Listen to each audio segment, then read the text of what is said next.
Yo estoy muy contento de estar hoy aquí, de verdad. Se echaba de menos. Se echaba de menos. Y buscando al Señor esta semana para la palabra de hoy. El Señor me estaba hablando de algo y me gustaría compartirlo con vosotros. Me gustaría que fuéramos a Lucas 9.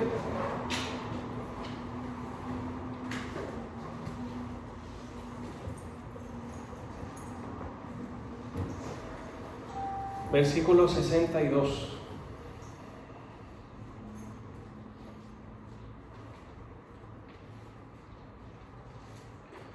Es un texto bien conocido que dice así: y Jesús le dijo: ninguno que poniendo su mano en el arado mira hacia atrás es apto para el reino de Dios. ¿Tenéis alguna otra versión que diga otra cosa? Venga. Jesús le dijo: el que pone la mano en el arado y luego mira atrás no es apto para el reino de Dios. Amén. ¿Tenéis otra versión? ¿No? Bueno, yo leo la que tengo yo, ¿vale? En la versión de las Américas dice: nadie que después de poner su mano en el arado mira hacia atrás. Este versículo está en un bloque de 1, 2, 3, 4, 5, 6 versos más que está hablando sobre seguir a Cristo y las personas que ponen excusas a seguir a Cristo, ¿no? Pero aquí dice que nadie que después de poner su mano en el arado mira hacia atrás. Había empezado a arar, iba a arar, había terminado de arar. ¿En qué momento estaba? Ya había cogido el arado, ¿no? Nosotros, la mayoría de nosotros, creo que ya llevamos tiempo en Cristo, ¿verdad? O sea que nosotros ya hemos cogido el arado, entre comillas. Y hoy me quiero fijar, aún dentro de todos los obstáculos que las circunstancias, la vida, nosotros mismos le ponemos al camino de Cristo. Me gustaría fijarme en una. Y es ese lastre que muchas veces dejamos cuando miramos hacia atrás. Miramos hacia atrás y cuando uno va arando con una yunta, o con un tractor, ahora los tractores modernos van por GPS, no necesitan ni tractorista. Tú le marcas las coordenadas y el tractor te ara. Es alucinante, pero es así. Pero si estamos arando mirando para atrás, el surco siempre se va a torcer. No vamos a aprovechar el campo en su totalidad, sino que igual que cuando cogemos un folio y empezamos a dar vueltas así, no aprovechamos la totalidad del folio, lo mismo nos pasa. ¿Cuántas veces miramos hacia atrás? Yo muchas, demasiadas para mi vergüenza. Y eso hace que al final acabemos con tortícolis, ¿verdad? Fijaros, me gustaría que fuéramos a Filipenses 12:13.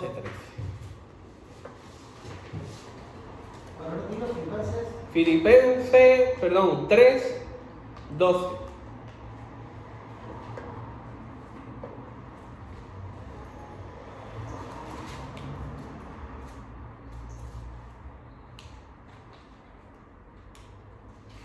Quien lo tenga por ahí, el 12 y el 13.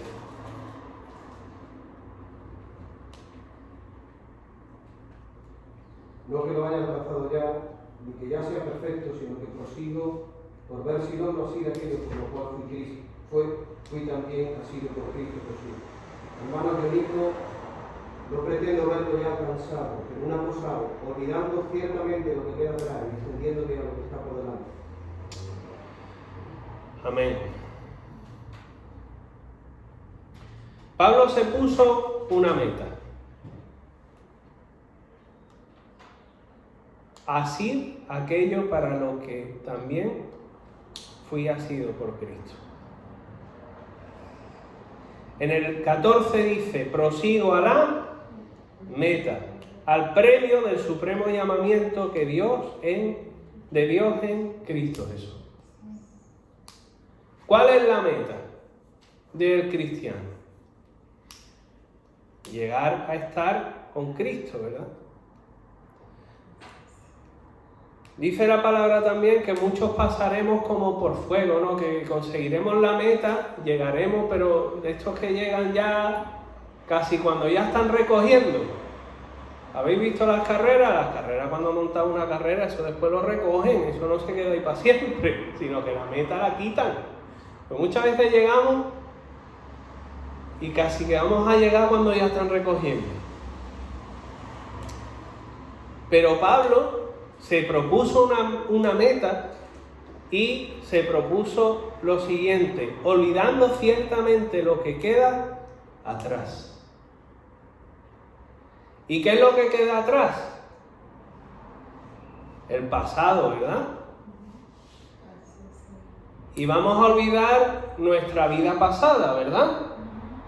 Y vamos a olvidar los momentos malos de la vida pasada, ¿verdad? Olvidando lo que queda atrás. Y los buenos también los olvidamos. ¿Sí o no? ¿Olvidamos los momentos buenos o nos los guardamos? ¿Qué hacemos para seguir con Cristo?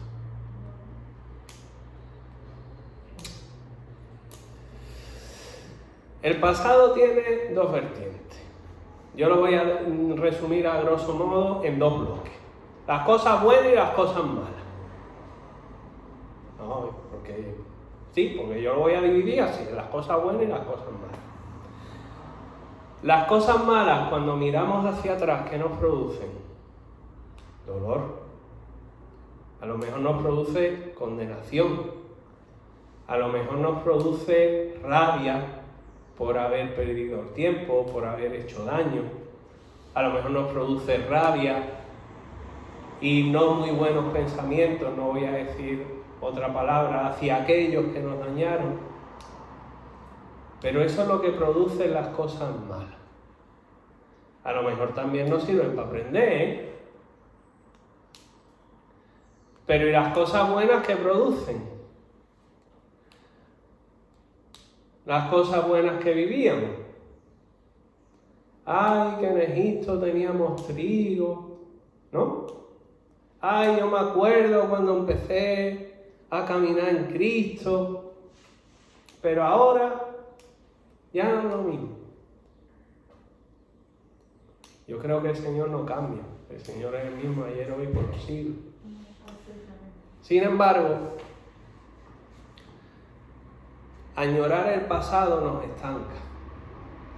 Añorar el pasado nos lastra de una manera particular, porque no seguimos hacia adelante, sino que lo único que queremos es volver atrás. Y el tiempo no se para, el tiempo continúa. Y cuando añoramos el pasado, las cosas buenas del pasado, siempre nos quedamos ahí parados. Hundirnos en lo malo del pasado nos va hundiendo. Si nos quedamos en lo malo, vamos hundiéndonos y nos vamos ahogando.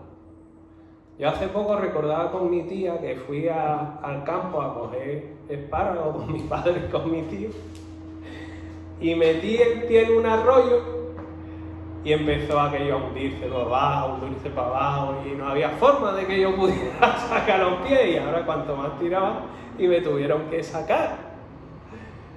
Llegué a mi casa de barro hasta las orejas prácticamente. Y así es cuando nos anclamos en las cosas malas del pasado, en los rencores, en el daño, en todo aquello que nos duele, que queremos olvidar pero no podemos. ¿Por qué será? Y cuando nos quedamos en las cosas buenas, nos da esa nostalgia dañinas. Hay nostalgias buenas y hay nostalgias dañinas. Por eso, porque siempre queremos lo de antes. Y lo de antes no puede ser, porque ya pasó. Sin embargo, ¿qué decía Pablo? Dice, olvidando ciertamente lo que queda atrás. Ahí no dice olvidando lo malo que queda atrás, ni olvidando lo bueno, no, lo que queda atrás. Lo que quedó atrás, quedó atrás. Y extendiéndome a lo que está delante. Y eso era el propósito de Pablo y eso fue lo que él se propuso. Proseguir a la meta. Hay un texto que se parece mucho, muchísimo. Hebreos 12.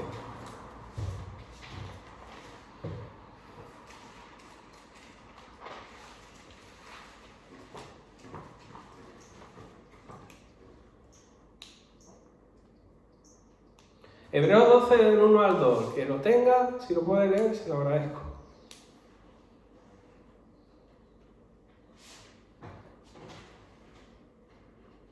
Por lo tanto, ya que estamos rodeados por una enorme multitud de testigos de la vida de fe, quitémonos todo peso que nos impida correr, especialmente el pecado que tan fácilmente nos hace tropezar, y corramos con perseverancia la carrera que Dios nos ha puesto por delante. Esto lo hacemos al fijar la mirada en Jesús, el campeón que inicia y perfecciona nuestra fe. Debido al gozo que él esperaba, Jesús soportó la cruz sin importarle la vergüenza que esto representaba. Ahora está sentado en el lugar de honor, junto al trono de Dios. Amén. ¿Se parece o no? Para mí son bastante paralelos. Despojémonos de todo peso y especialmente del pecado. Según ha leído Clara. Ahí pone... No, esa es la Reina Valera antigua. Vale, la Reina Valera, todo el peso del pecado. Yo aquí tengo todo peso y del pecado.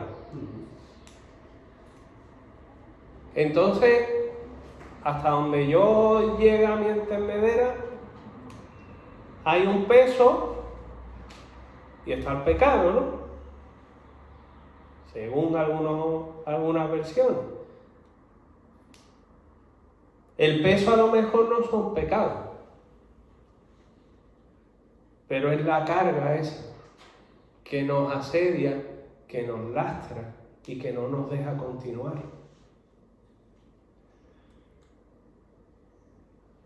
¿Habéis visto los corredores de maratón? ¿Habéis visto en el Decathlon y en las tiendas los pantalones y las camisetas que llevan para correr? Eso no pesan nada. Y las zapatillas ya ni te digo. 300 euros de zapatillas. Pesa menos que el boli. Exagerado. ¿Por qué? Porque cuanto menos peso lleve, más libremente puedes correr. Y por supuesto del pecado. Por supuesto del pecado. Muchas veces sumamos a ese peso que ya llevamos nuestros pecados, nuestras historias y nuestra desobediencia. Porque todo lo que no es de buen nombre, todo lo que no es bueno es malo, ¿verdad? Por eso muchas veces nos lastramos doblemente, o una cosa lleva a la otra. Ese dolor que guardamos, o esa tristeza que guardamos, nos hace pecar de manera que no amamos a Dios o no servimos a Dios libremente. Dice que corramos con paciencia la carrera que tenemos por delante. Con paciencia, ¿eso cómo es? Vamos tranquilos, ¿no? Vamos tranquilos. Vamos poco a poco, esperando. Vamos. La carrera del cristiano es una carrera de fondo, todos lo sabemos. Pero por eso tenemos que ir corriendo lo que tenemos por delante. Es curiosa la versión que ha leído Clara, dice el campeón, ¿verdad? el campeón que es Cristo, que ganó al pecado y venció en la cruz del Calvario, hasta llegar a donde Él está. Hace poco vi en la tele, no sé si lo viste, y un ciclista que estaba a punto de llegar a la meta, levantó los brazos y en ese momento pasó otro, ¡bum!, y le ganó. Muchas veces pensamos que ya hemos ganado la carrera. Bueno, ya, después de tantos años, Cristo ya. Velad, porque nadie sabe la hora a la que vendrá el Señor, ¿verdad? Es curioso. Corramos. Cuando pensamos en Pablo, ¿alguien se lo imagina corriendo? Pensamos en el apóstol Pablo y casi todo el mundo se lo imagina cayéndose de un caballo. Sin embargo, él usa esa palabra, corramos. ¿Habéis corrido alguna vez con ganas? No por obligación ni porque vengan detrás para pegarte ni un perro, sino porque da una sensación de libertad increíble el correr. Yo hace tiempo que no corro. Pero las veces que uno corre, es verdad que da esa sensación. Me gustaría terminar con Mateo 25.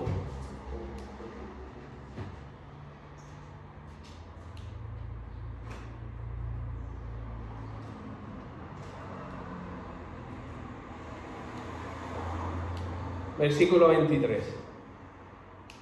Dice: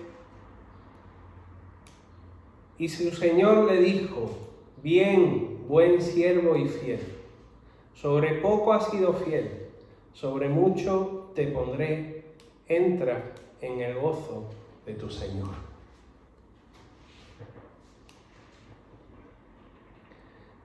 Que cuando lleguemos a la meta, escuchemos esas palabras.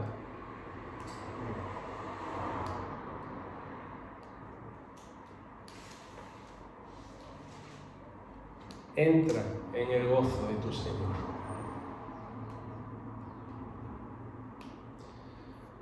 Es complicado imaginar cómo será ese momento, cuando estemos delante del Rey de Reyes y nos diga eso. Pero no dejemos que el lastre nos pare. Cortemos el lastre. Yo sé que el lastre en algunas ocasiones es útil, pero en el camino del Señor todo el lastre lo único que hace es entorpecer nuestra carrera. Es hundirnos, es estancarnos y es no dejarnos avanzar. Corramos con paciencia la carrera. Quitemos peso. Rompamos las maromas, las cuerdas esas gordas que muchas veces nos atan. Y continuemos hasta escuchar esas palabras benditas. Entra en el gozo de tu Señor. Amén. Pues que el Señor bendiga mucho. Ha sido muy reconfortante estar aquí con vosotros. Os lo agradezco un montón. Y que el Señor bendiga mucho. Amén.